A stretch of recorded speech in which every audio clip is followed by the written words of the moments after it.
Subscribe कीजिए doctor Ranjit Kumar Singh IAS channel को और साथ ही साथ बेल आइकन को भी दबाइए अपने यूपीएससी और अदर स्टेट पीसीएस की एग्जाम की तैयारी को द बेस्ट करने के लिए।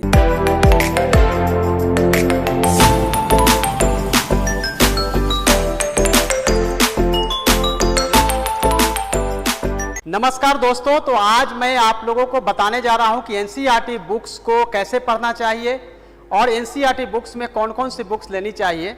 यदि 6th से 12th क्लास की एनसीईआरटी की बुक्स की बात करेंगे तो लगभग जो है उसकी संख्या सभी सब्जेक्ट को मिला के देखते हैं तो 80 to 85 बुक्स होती है। क्या 80 to 85 80 से 85 बुक्स को पढ़ना संभव है? बिल्कुल नहीं है। और जब भी कोई भी सफल अधिकारी होते हैं उनसे अगर पूछेंगे कि आपको एनसीईआरटी बुक्स में कौन सी बुक्स लेनी है तो जनरली लोग सामान्य तौर पे आपको बोलेंगे कि 6 से 12 क्लास की एनसीईआरटी बुक्स ले ले और सभी सब्जेक्ट को ले ले।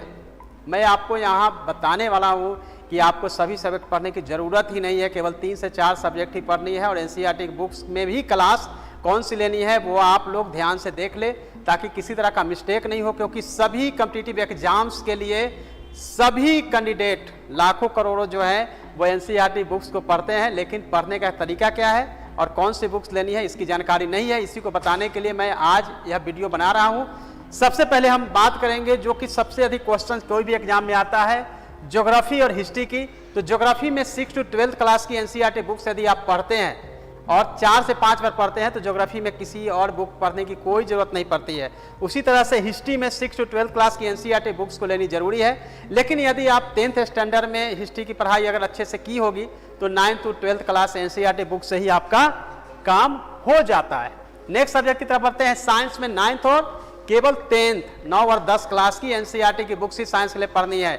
6 से लेकर 8 क्लास की बिल्कुल नहीं पढ़नी है, न ही 11th और 12th की पढ़नी है। तो साइंस में केवल यह देखना है। इकोनॉमी के लिए कोई बुक नहीं लेनी है। अगर आपने ले ली है, परचेज कर ली है तो साइड करके रख दीजिए। इकोनॉमिक्स में आपको कोई हेल्प नहीं मिलेगा एनसीईआरटी बुक से, उसको छोड़ दीजिए। पॉलिटी की बात करेंगे तो केवल 11th क्लास की पॉलिटी, जिसमें कि कॉन्सेप्चुअल क्वेश्चंस का आंसर आपको वहां पे मिल पाएगा, तो 11th क्लास की केवल और केवल पॉलिटी की बुक्स ही आपको लेनी चाहिए। तो दोस्तों केवल और केवल अगर आप देखेंगे कि एनसीईआरटी में कौन सी बुक्स लेनी है तो ये मैंने आपको बताया है 4 सब्जेक्ट की ही बुक है जो कि आपको लेनी है। इसके अलावा कोई भी बुक्स लेने की कोई ज़रूरत नहीं है। अब बात करते हैं कि एनसीईआरटी बुक्स को पढ़ना कैसे है। तो नेक्स्ट स्लाइड में हम आपको बताएंगे कि पढ़ना कैसे है। ये बुक समझ लीजिए कि कोई भी एनसीईआरटी की बुक्स का यह पेज है जिसमें कि इंफॉर्मेशन दिया गया है। आप इसको ध्यान से देखेंगे तो आपको लगेगा कि टॉप, लेफ्ट और बॉटम यहाँ पे स्पेस दिया हुआ है। उसी तरह से नेक्स्ट पेज में भी ऊपर का स्पेस है, जहाँ पे स्पेस है, राइट में स्पेस है, बॉटम में स्पेस है। ये बुक में हर एनसीईआरटी की बुक्स में जो स्पेस होता है, इवन की टेक्स्ट बुक में होता है।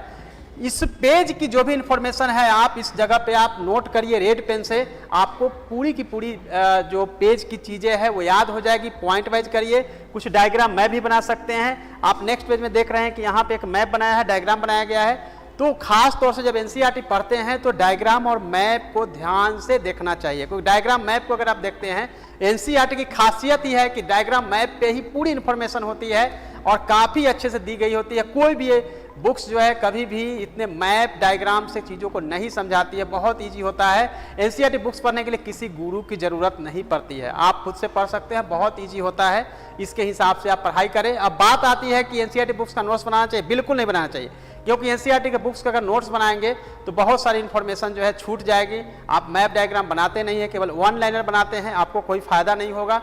उसी को दूर करने के लिए मैं 6 to 12 क्लास की जो स्पेशली जो 5 सब्जेक्ट है, history, geography, polity, science, economy, उसकी एमसीक्यू मैं बना के लाया हूँ और ये एमसीक्यू आपको बुक जो है मदद करेगी। तो हम आपको बताएंगे कि कहाँ से आपको पढ़ना चाहिए और नोट्स बनाने की जरूरत क्यों नहीं है। तो आपको एमसीक्यू के रूप में एनसीईआरटी बुक्स को अगर देखेंगे तो ये 5 सीरीज की बुक मैं लेके आया हूं जो कि आपको हर एग्जाम के लिए उपयोगी होगी, UPSC, BPSC, other state PCS के लिए। तो आप देखेंगे कि सबसे पहले आपके सामने मैं रख रहा हूं यह बुक्स जो है वो 6 to 12th क्लास के ऊपर history and art and culture दोनों ही, जैसा कि हिंदी में आप देख रहे हैं भारत का इतिहास, कला एवं संस्कृति।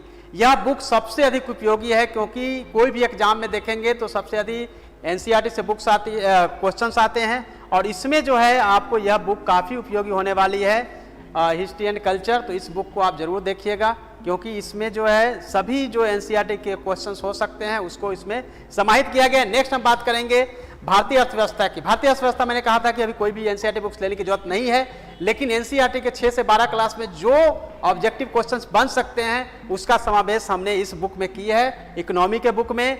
थर्ड की बात करेंगे भारतीय अर्थव्यवस्था, मैंने कहा था 11th क्लास के केवल एनसीईआरटी बुक्स लेने के लिए। यहाँ पे जो हो सकता है 6 से 12 क्लास की जो भी ऑब्जेक्टिव टाइप के क्वेश्चन बन सकते हैं वो हमने इस बुक में समाहित किया है। यहाँ के एमसीक्यू से आपको फायदा होगा। थर्ड बात करेंगे ज्योग्राफी एंड इन्वायरमेंट, ये सबसे बड़ा लार्ज एरिया है, 6 से 12 क्लास के एनसीईआरटी को पढ़ना ही है। उस सभी के एमसीक्यू को, सभी क्वेश्चन जो ऑब्जेक्टिव बनते हैं उसको यहाँ पे रखा गया है। फोर्थ की मैं बात करूंगा वह है इकोनॉमी की। मैंने कहा इकोनॉमी में कोई भी एनसीईआरटी बुक्स नहीं लेनी है, फिर भी अगर आप चाहते हैं कि लगभग जो है 80 से 90 पेज के एमसीक्यू को पढ़ना जिसमें कि सभी क्वेश्चन जो पूछे जाते हैं ट्रेडिशनली वो इसमें रखा गया है। अगर मैं बात करूं कि पांचों जो सीरीज के साथ एनसीईआरटी की बुक्स आई है उसमें सबसे उपयोगी है वो मैंने जो बताया था, सबसे पहले जो बुक मैंने बताया था वो है हिस्ट्री की। हिस्ट्री की बुक आप निश्चित रूप से लीजिए, क्योंकि इसमें जो एमसीक्यू दिए गए हैं उससे बाहर क्वेश्चंस नहीं पूछे जाते हैं। तो ये था आपके सहूलियत के लिए कि एनसीईआरटी बुक्स में कौन सी बुक्स लेनी है और कैसे पढ़नी है, और आपको नोट्स नहीं बनाना है। और सभी को एमसीक्यू के प्रभात पब्लिकेशन से बुक आई है वो फ्लिपकार्ट, अमेजोन पे उपलब्ध है, काफ़ी किफ़ायती है। लगभग 600-700 रुपये में ही पूरे की पूरी 5 बुक मिलती है और लगभग 60% के डिस्काउंट्स के साथ ये बुक है। एमसीक्यू चूंकि मेरे द्वारा तैयार की गई है तो निश्चित रूप से इसके स्टैंडर्ड जो है उसको ध्यान में रखा गया। धन्यवाद।